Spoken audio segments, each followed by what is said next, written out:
만약 여러분이 2008년 마치 세상의 끝이 다가온 듯 모든 것이 무너져 내릴 것만 같던 그 아찔한 순간에 서 있었다면 감히 부동산에 투자할 용기를 낼 수 있었을까요? 모두가 공포에 질려 자신이 가진 것을 서둘러 팔아치우던 그 혼돈의 한가운데 어떤 이들은 침묵 속에서 남들이 보지 못하는 기회를 조용히 엿보고 있었습니다. 과연 그들의 눈에는 무엇이 보였던 걸까요? 오늘 저희는 그 궁금증의 실타래를 함께 풀어보고자 합니다. 이 이야기는 단순히 운 좋은 몇몇의 투자 성공담을 들려드리려는 것이 아닙니다. 거대한 경제 위기라는 폭풍 속에서 대출 이자율이 어떻게 부동산 시장을 뒤흔들었는지, 이들의 경험은 현재 우리가 마주한 불안정한 시장 상황을 이해하고 미래를 내다보는 지혜를 얻는데 분명 큰 도움이 될 거라 생각합니다. 과거의 교훈 속에서 현재의 시장을 읽어내는 안목을 기르고 싶으시다면 이 이야기에 귀 기울여 주십시오. 2000년대 중반을 떠올려 보면 전 세계 경제는 마치 거대한 엔진처럼 힘차게 돌아가던 황금기였습니다. 특히 한국 사회는 낙관적인 기대감에 부풀어 있었죠. 글로벌 경제 호황의 물결을 타고 저금리 기조가 이어지면서 돈의 흐름은 그야말로 거침이 없었습니다. 금융기관의 문턱은 놀랍도록 낮아지고 마치 샘물처럼 솟아나던 저금리 대출은 수많은 이들의 마음에 부동산이라는 달콤한 씨앗을 심었습니다. 당시에는 부동산이야말로 절대로 실패하지 않는다는 흔히 불패 신화라 불리던 믿음이 우리 사회 전반에 강하게 자리 잡고 있었습니다. 너도 나도 부동산 투자를 통해 부를 늘릴 수 있다는 환상에 젖어 있었던 시기였죠. 그때의 풍경을 한번 상상해 보시죠. 주말마다 새로운 문을 연 모델하우스 앞에는 마치 인기 아이돌 콘서트 티켓을 사려느듯 길게 늘어선 인파가 장사진을 이뤘습니다. 사람들은 설렘과 기대감에 가득 찬 얼굴로 상담을 기다렸고, 계약서에 도장을 찍는 순간에는 미래의 부를 손에 쥐었다는 확신에 찬 미소를 지었을 겁니다. 은행 대출 창구에는 주택 구매나 재테크를 위한 상담을 받으려는 사람들로 북적였고, 은행 직원들은 친절한 미소로 저렴한 이자율과 쉬운 대출 조건을 설명했습니다. 뉴스 헤드라인에는 연일 역대 최저금리, 부동산 불패 신화 이어간다 와 같은 자극적인 문구들이 등장하며 사람들의 투자 심리를 더욱 부추겼습니다. 새롭게 지어진 아파트 단지들은 마치 성공의 상징처럼 우뚝 솟아났고, 분양 현수막들은 도시 곳곳에 휘날리며 사람들의 시선을 사로잡았습니다. 모두가 부동산 가격이 끝없이 오를 것이라고 믿어 의심치 않았죠. 집을 사는 것은 단순히 거주 공간을 마련하는 것을 넘어 미래를 위한 가장 확실한 투자이자 부를 증식하는 지름길로 여겨졌습니다. 이런 분위기 속에서 사람들은 조금의 불안감도 없이 혹은 애써 외면하며 부동산 시장에 뛰어들었습니다. 하지만 이 달콤한 유혹 속에는 아무도 예측하지 못했던 거대한 폭풍의 전조가 숨어 있었다는 것을 당시에는 미처 알지 못했죠. 과연 이 찬란했던 황금기는 어떤 파국으로 치닫게 될까요? 그 이야기의 다음 장은 곧 펼쳐질 것입니다.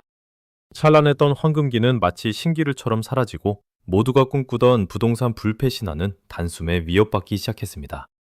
그 달콤한 유혹 뒤에 숨어있던 거대한 폭풍의 전조는 2008년 전 세계를 강타한 글로벌 금융위기라는 이름으로 현실이 되었죠. 마치 거대한 쓰나미처럼 모든 것을 휩쓸어버릴 듯한 파도가 저 멀리서부터 밀려오고 있었던 겁니다. 미국에서 시작된 서브프라임 모기지 사태는 마치 도미노처럼 전 세계 금융시장을 흔들었습니다. 신용도가 낮은 사람들에게 무분별하게 빌려준 주택담보대출이 부실화되면서 미국 경제는 물론이고 전 세계 경제 시스템이 한순간에 붕괴될지도 모른다는 공포가 엄습했죠. CNN이나 BBC 같은 해외 뉴스 채널에서는 연일 충격적인 속보가 쏟아져 나왔고, 텔레비전 화면 가득 주식시장의 그래프는 마치 절벽에서 떨어지는 듯한 모습으로 급락을 거듭했습니다.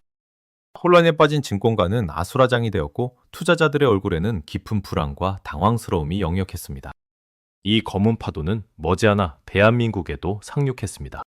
한때 저렴했던 대출 이자율은 순식간에 치솟기 시작했고, 변동금리로 집을 샀던 사람들에게는 감당하기 어려운 현실로 다가왔습니다.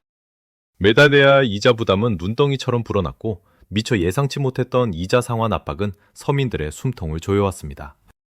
은행에서는 배출금 상환을 독촉하는 전화가 끊이지 않았고, 소화기를 든 이들의 얼굴에는 초조함과 걱정이 가득했죠. 밤잠을 설쳐가며 이자 고지서를 몇 번이고 다시 들여다보는 사람들의 모습은 당시의 절박함을 여실히 보여주는 듯했습니다. 이런 상황 속에서 하우스 푸어라는 가슴 아픈 신조어가 등장했습니다. 집을 가지고 있지만 과도한 대출이자와 원금 상환 부담 때문에 실질적인 소득이 줄어들어 빈곤하게 살아가는 사람들을 일컫는 말이었죠. 한때는 부의 상징이었던 내 집이 이제는 오히려 막대한 빚과 불행의 굴레로 변해버린 셈입니다. 뉴스 화면에서는 연일 급증하는 하우스푸어에 대한 보도가 이어졌고 사람들은 다음 희생자가 자신이 될지도 모른다는 불안감에 휩싸였습니다. 부동산 시장은 마치 얼어붙은 호수처럼 급격히 냉각되기 시작했습니다. 한때 수많은 인파로 북적이던 모델하우스는 텅 비어버렸고 화려했던 분양 사무실에는 폐쇄라는 팻말이 걸렸습니다. 매매 거래는 실종되다시피 했고 팔려고 내놓은 집들은 주인을 찾지 못해 애를 태웠습니다. 미분양 주택은 끝없이 늘어났고 부동산 가격은 걷잡을 수 없이 하락했습니다. 집값은 떨어지는데 대출금은 그대로인 상황에서 전세보증금을 돌려주지 못하는 깡통전세와 같은 심각한 사회 문제들이 터져나오기 시작했습니다. 어느 날 갑자기 찾아온 이 재앙 앞에서 사람들은 절망에 빠졌습니다. 부동산 시장은 더 이상 희망이 없는 암흑의 공간처럼 느껴졌고 많은 이들이 자신의 자산 가치가 휴지 조각이 되는 것을 그저 속수무책으로 바라볼 수밖에 없었죠. 국가 경제의 근간이 흔들리는 상황 속에서 정부와 중앙은행은 이 거대한 위기를 막기 위해 고뇌했습니다. 국회와 정부 회의실에서는 연일 심각한 표정으로 대책을 논의하는 모습이 포착되었지만 이미 깊어진 상처를 치유하기란 쉽지 않아 보였습니다. 대출이자 고지서를 어두운 표정으로 바라보는 서민들의 모습은 당시의 무력감과 체념을 고스란히 담고 있었습니다. 과연 이 절망의 끝에서 우리는 어떤 길을 찾아야 했을까요? 이 거대한 파도 속에서 누구도 예상치 못했던 반전의 기회가 숨어 있었을까요? 네, 이 절망의 끝자락에서 과연 우리는 어떤 길을 찾아야 했을까요? 거대한 파도 속에서 누구도 예상치 못했던 반전의 기회가 숨어 있었을까요? 모두가 두려움에 떨며 부동산 시장을 외면하던 그 순간에도 냉정한 시선으로 이자율의 미묘한 흐름과 시장의 깊은 심리를 면밀히 파헤쳐 남들이 보지 못하는 기회의 실마리를 찾아낸 이들이 있었습니다. 그들은 감정에 휩쓸려 패닉셀링에 동참하는 대신 마치 폭풍우 속에서도 나침반을 잃지 않는 항해사처럼 고요히 시장의 데이터를 분석하고 거시경제의 큰 그림을 읽어냈죠. 그들의 시선은 단순히 저렴한 매물을 찾는 데 머물지 않았습니다.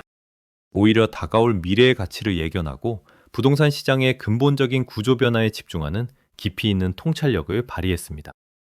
위기는 종종 시장의 허점을 드러내지만 동시에 새로운 질서를 만드는 기회가 되기도 하죠. 이들은 바로 그 지점을 꿰뚫어 본 것입니다. 남들이 외면하는 특정 지역의 부동산을 조용히 둘러보며 잠재적인 가치와 회복력을 평가하는 데 집중했습니다. 모두가 공포에 질려 매물을 쏟아낼 때 그들은 오히려 인내심을 가지고 침묵 속에서 기회를 기다렸습니다. 이자율의 변동이 가져올 파급 효과와 시장 회복의 시점을 예측하며 조심스럽지만 과감한 결정을 내렸죠. 그리고 시간이 흘러 시장은 예상보다 빠르게 회복의 조짐을 보였습니다.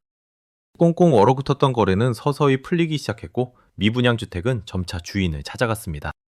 자산 가치는 다시금 제자리를 찾아가며 과거와는 다른 새로운 투자 원칙과 흐름이 자리 잡게 됩니다. 위기 속에서 통찰력을 발휘했던 이들은 그야말로 역설적인 기회를 잡은 셈이죠. 그들은 단순히 운이 좋았던 것이 아니라 위기를 통해 시장의 본질을 이해하고 감정에 휘둘리지 않는 냉철한 분석으로 미래를 읽어내는 지혜를 가졌던 것입니다. 이 이야기는 우리에게 중요한 메시지를 던져줍니다.